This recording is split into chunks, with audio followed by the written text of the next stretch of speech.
సహజ మార్గంలోని సౌందర్యం, సొగసు ఏమిటంటే అనంతం అనేది నిజంగా అనంతంగానే ఉండటం. ఏ ఒక్కరూ ఈ విషయంలో ఇదే ఆఖరు మాట అని చెప్పలేరు. సత్యతత్వం తనను తాను ఎన్నటికీ నిర్వచించుకోలేదు.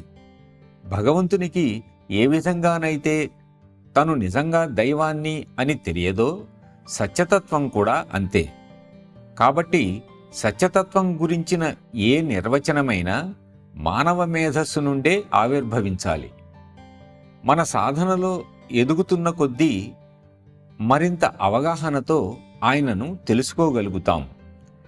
బాబూజీ చెప్పిన అనంతం వైపు అన్నదానికి అర్థం ఇదే.